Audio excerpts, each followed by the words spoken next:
Hemos leído antes la cita bíblica de Daniel 8:14 que dice, hasta 2300 tardes y mañanas y el santuario será purificado. Dijimos que es la base bíblica para nuestro estudio de este trimestre y previamente concluimos que la profetizada purificación del santuario se da en el contexto histórico del tiempo del fin. Ahora bien, cuando ubicamos histórica y proféticamente el evento de la purificación del santuario, llegamos a conclusiones que enriquecen nuestro entendimiento del plan de la redención. En nuestro estudio de hoy veremos que, según una comparación de los capítulos proféticos de Daniel 7 y 8, la purificación del santuario de Daniel 8:14 está ligada a una escena de juicio presentada en Daniel 7, 9 y 10. Veámoslo en resumen. En el capítulo 2, 7 y 8 de Daniel, tenemos la develación de la secuencia histórica de los reinos de este mundo, desde los días de Daniel hasta el triunfo del reino de Cristo. En el capítulo 2, a través de una estatua, son presentados los reinos de Babilonia, Medo-Persia, Grecia, Roma y finalmente la piedra que representa el reino eterno de Cristo.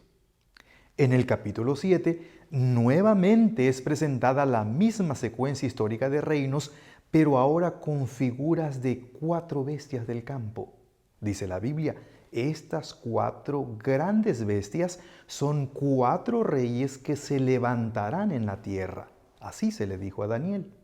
Allí vemos a un león con alas de águila, que sería Babilonia, a un oso carnívoro con 3 costillas en los dientes, que sería Medo-Persia, a un leopardo con alas de ave y 4 cabezas, que sería Grecia, y a una bestia deforme y espantosa, de entre cuyos 10 cuernos surge un cuerno pequeño con ojos de hombre y lengua engreída. Y justo allí, en un momento simultáneo con el cuerno pequeño, se presenta una escena de juicio. Podemos leerlo de la palabra de Dios. Dice así: mientras yo contemplaba los cuernos, he aquí que otro cuerno pequeño salía entre ellos, y delante de él fueron arrancados 3 cuernos de los primeros. Y he aquí que este cuerno tenía ojos como de hombre y una boca que hablaba grandes cosas. Estuve mirando hasta que fueron puestos tronos, y se sentó un anciano de días, cuyo vestido era blanco como la nieve, y el pelo de su cabeza como lana limpia. Su trono llama de fuego, y las ruedas del mismo fuego ardiente. Un río de fuego procedía y salía de delante de él. Millares de millares le servían y millones de millones asistían delante de él. El juez se sentó y los libros fueron abiertos. Es fácil notarlo. Simultáneo a la obra del cuerno pequeño se ve la escena de juicio, y junto a la escena de juicio el profeta se asombraba a causa del sonido de las grandes palabras que hablaba el cuerno. En la culminación de la visión, el profeta Daniel ve que a esta escena simultánea del cuerno pequeño y de juicio le sigue el reinado eterno de el Altísimo y sus santos. Así dice la palabra de Dios. Después recibirán el reino los santos del Altísimo y poseerán el reino hasta el siglo eternamente y para siempre. Ahora llegamos al capítulo 8. Una vez más, la secuencia de los reinos, pero ahora presentados por íconos del santuario.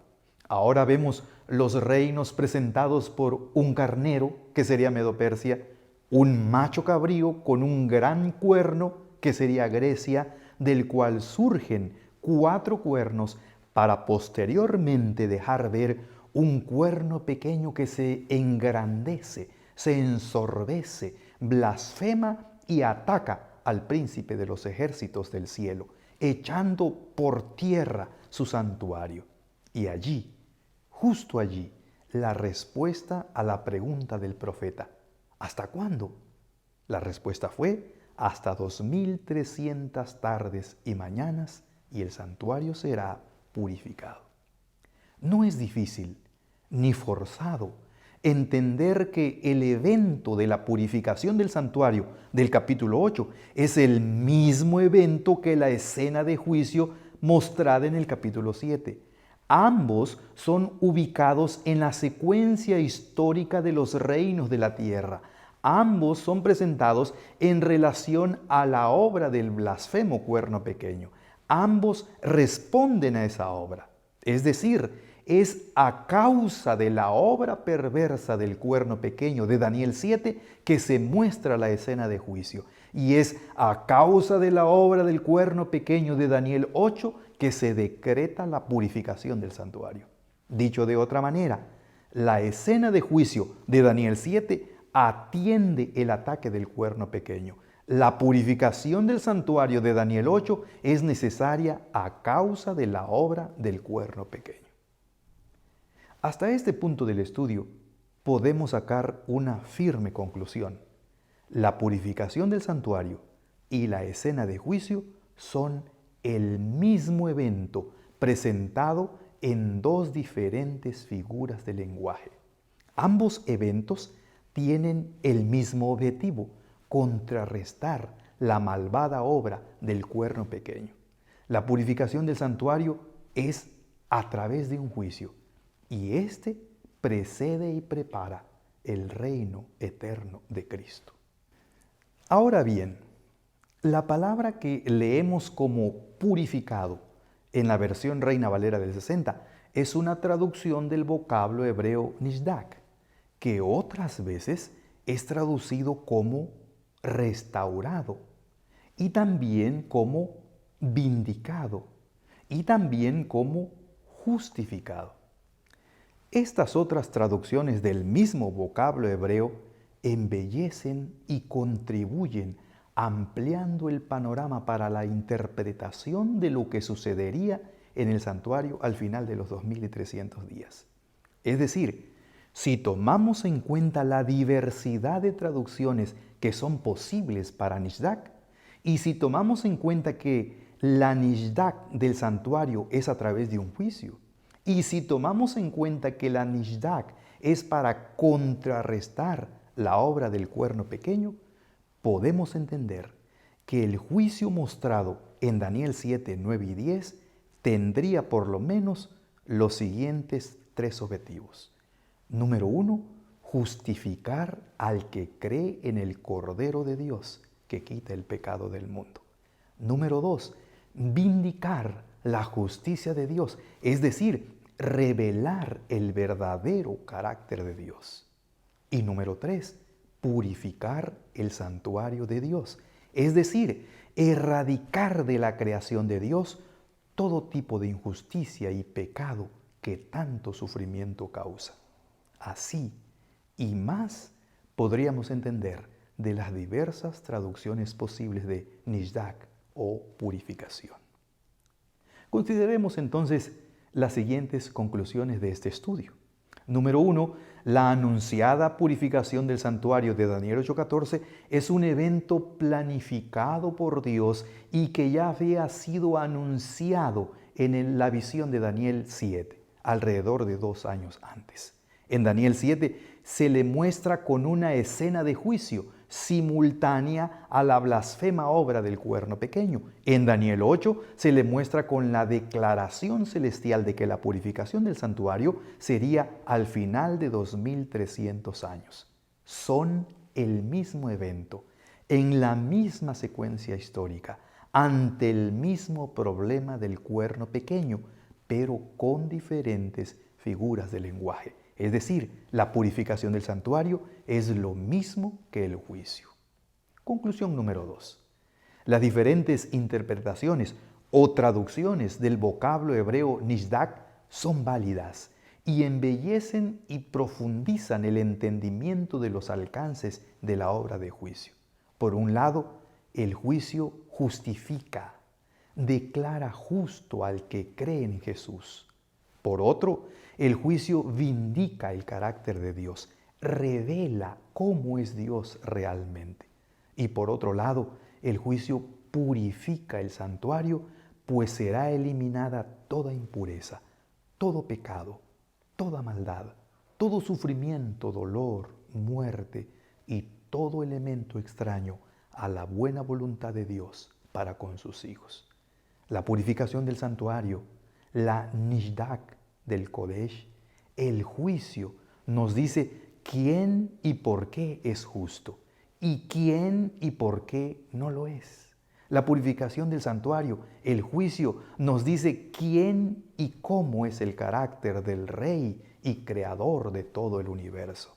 La purificación del santuario dejará todo el universo eternamente limpio de la fea mancha del pecado y del sufrimiento. El santuario quedará purificado con todo lo que eso implica. Conclusión número 3. El gran plan de la redención, en su etapa final, previa al reinado eterno de Cristo, presenta la realidad y necesidad de un juicio. Este juicio, que es 100% bíblico y que será el tópico de nuestro próximo estudio, es trascendente en el desenlace del gran conflicto cósmico entre el bien y el mal.